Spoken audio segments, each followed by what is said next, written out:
Gay men, we have to get better at turning a sexual rejection into a relationship growth moment. Not tonight from your partner can feel like a gut punch, but it is often a map pointing directly toward what needs attention.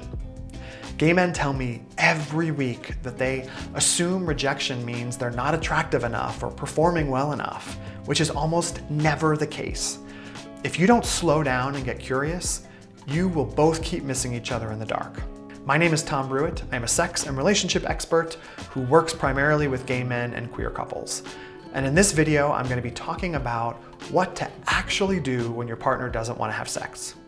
I am going to walk you through why sexual rejection stings so much for gay men, what desire discrepancy is and why it shows up in every relationship, and 4 concrete things you can start doing today to turn those not tonight moments into opportunities for more connection, more pleasure, and less shame.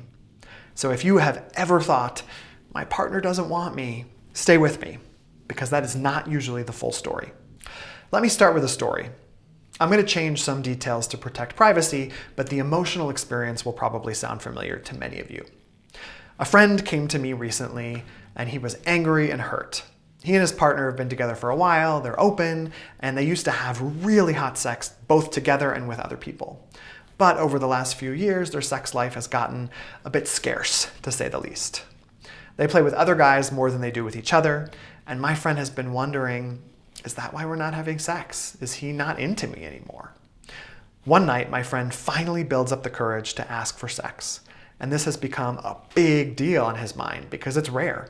It feels vulnerable, and he's telling himself, if he says yes, maybe we're okay. And if he says no, maybe he's not into me anymore.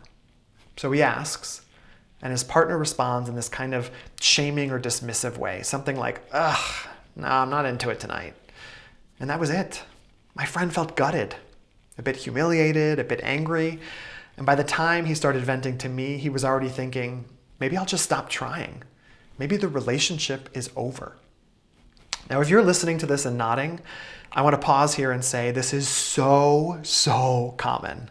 You are not broken. Your relationship is not automatically doomed, but there is a pattern here that we need to name and talk about. Let's put a term to what's happening: desire discrepancy. Desire discrepancy simply means that people in a relationship want sex at different frequencies, in different ways, or under different conditions. That's it. In every relationship I've ever worked with, there was always one person who wants more sex than the other. Always. That doesn't make one partner the problem and one partner the gatekeeper. It just means you have different nervous systems, different histories, different stress levels, and most importantly, different wants around sex. And before we jump to, my partner just doesn't want me, we have to zoom out and consider some really practical things that can affect desire. Are there health issues going on? Hormones, chronic illness, fatigue, maybe there's medication side effects that are playing into this picture.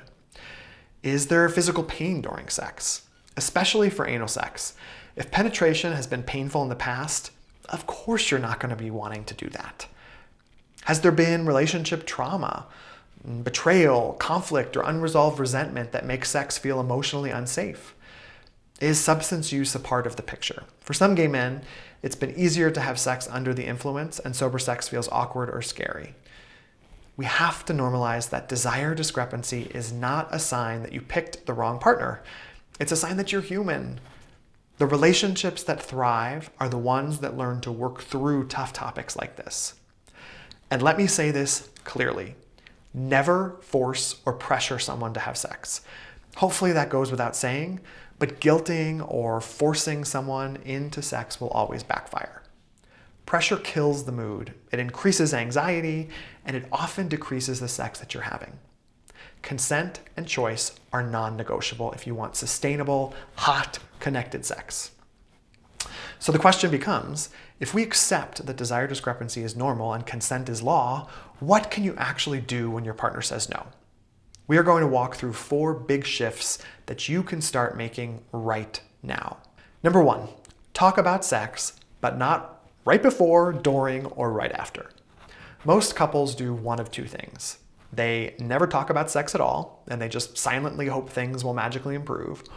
Or they only talk about sex right before, during, or after it, when everyone's nervous system is already on fire. Right before sex, you're vulnerable and you want things to go well. Right after sex, you're hopefully in that post-bliss zone and you're probably feeling emotionally vulnerable. So it is not the time to say, so do you like our sex life? What would you want to change? Your nervous system will be like, I need a cigarette, not a relationship conversation. Just kidding, don't smoke. It's bad for you. So here's what I recommend instead. Pick a neutral, calm time. Not in bed, not naked, not when either of you is trying to initiate. Maybe you're on a walk or sharing coffee on a Sunday or driving somewhere together. And you say something like, hey, I've been thinking a lot about our sex life. I really care about you and I want our sex to be good for both of us. Would you be open to talking about it sometime this week when we both have capacity and time? You're setting the stage, you're not ambushing them, and you're signaling, I want us to be a team. When you do have the conversation, bring your best communication tools. Start with wins, like I love it when you X, Y, or Z, or one thing I really appreciate about you is blank. Then move into curiosity. Ask, how do you think our sex life is going? Is there anything you'd change if you could? Is there anything you really love that you want more of? You're not cross-examining them, you're exploring. And here is a small but powerful tip. Instead of saying, why don't you want sex, which puts them on the defensive, try, what helps you want sex? Or what gets in the way of you wanting sex lately? Tip 2, turn-ons and turn-offs. Understanding your brakes and gas pedal. The second shift is really getting clear on your turn-ons and turn-offs for both of you. In sex therapy, we often talk about something called the dual control model. Think of it like a car. You have an accelerator. That's all the things that turn you on or move you toward wanting sex. They help your body say, yes, please. And you have the brakes. All the things that shut desire down. They make you tense. They make sex feel more like a chore. Most of us only pay attention to the accelerator. We try to pile on more stimulation, more porn, more toys, more positions, more partners, more intensity. But if your foot is slammed on the brakes because you're stressed or resentful or in pain or feeling criticized, no amount of accelerator is going to work. If the emergency brake is on in the car, it's not going anywhere, no matter how hard you push on the accelerator. So here's an exercise you can do solo and then with your partner. First, make 2 lists on your own. Accelerators, those are the turn-ons, the things that really get your engine moving. They could be toys or positions, types of touch, role plays, etc. And then a brakes or turn-offs list, things that shut you down or make sex feel like work. Things like feeling stressed or hungry or sad, etc. Really let yourself be honest. You're not writing what you should want, you're writing what you want. Then, when you're both ready, schedule a time to share your lists with each other. As you share, your job is to listen, not to debate. If your partner says, a big break for me is feeling like sex always has to end with anal, your job is not to say, well, that's stupid. Your job is to think, okay, this is useful information. If I want more sex, I need to know my partner's breaks. Then pick 1 or 2 small changes you can experiment with. Maybe it's more intentional cuddling, or making out with 0 expectation of sex. Switching up who initiates, creating a no phones in bed rule, or agreeing that sometimes you'll have low pressure encounters where the goal is pleasure, not orgasm or penetration. And keep revisiting your lists. They will change over time. And that's okay, that's part of the fun. Number 3, build a self-pleasure practice without hiding it. The third shift is about you, developing a self-pleasure practice that's intentional, honest, and not hidden. We get into a lot of trouble when we treat masturbation as a dirty secret, especially in long-term relationships. Then it becomes, if I masturbate, does it mean I'm cheating emotionally? If he jerks off instead of having sex with me, is that a rejection? Here's my take. Self-pleasure should be a part of your sexual menu. It's part of your sexual health. And if you're in a relationship where your partner sometimes says no, Having a thoughtful self-pleasure practice is one of the healthiest things you can do for you and for the relationship. A couple of key points here. Have an open dialogue about it. Instead of hiding it, you might say, hey, I want you to know that when you're not in the mood, I still have ways to take care of myself sexually. I don't want that to be a secret. I want us to feel like we can talk about self-pleasure without shame. You're normalizing it. You're taking the pressure off. And that's going to make it easier for your partner to attend to your sexual needs. Number 2, upgrade your self-pleasure from rushed release to ritual.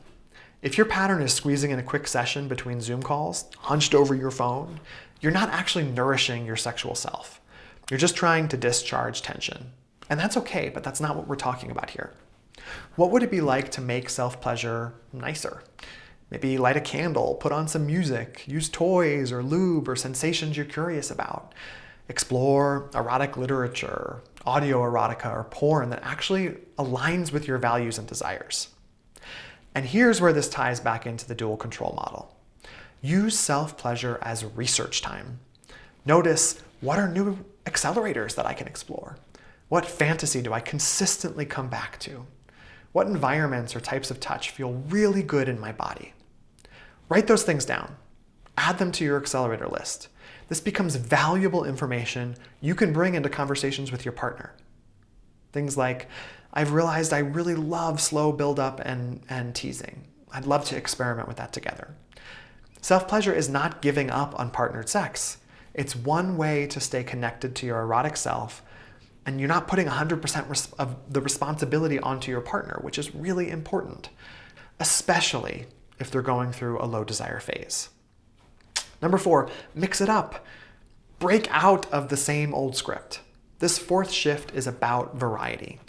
Most couples, gay or straight, eventually fall into a predictable sexual script. This person always initiates. We always start with it this way. It always ends that way. These positions, this order, the same toys, the same day. And listen, there is nothing wrong with having a favorite routine. But if it is the only script you're ever running, you're almost guaranteed to bump into boredom and avoidance. Variety really is the spice of life, especially in bed. And you don't have to go big here, unless that's your thing, pun intended. Small little experiments win out over time. Ask yourself, what haven't we tried in a while? Is there a fantasy I've been wanting to try? Are there new ways we could bring in touch or sensation or play? Some options. Try new toys, vibrators, butt plugs, cock rings, sensation toys. Experiment with role play or erotic storytelling or power dynamics that feel safe and consensual. Go sex toy shopping together, either online or in person. Plan a pleasure date where the focus isn't orgasm, it's exploring touch and connection. Throw some stuff at the wall and see what sticks. Then add that to your accelerator and breaks list.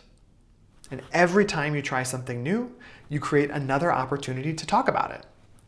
Afterwards, you can check in. What worked? What didn't? Was there a moment that you felt really connected? Was there a moment that your anxiety spiked?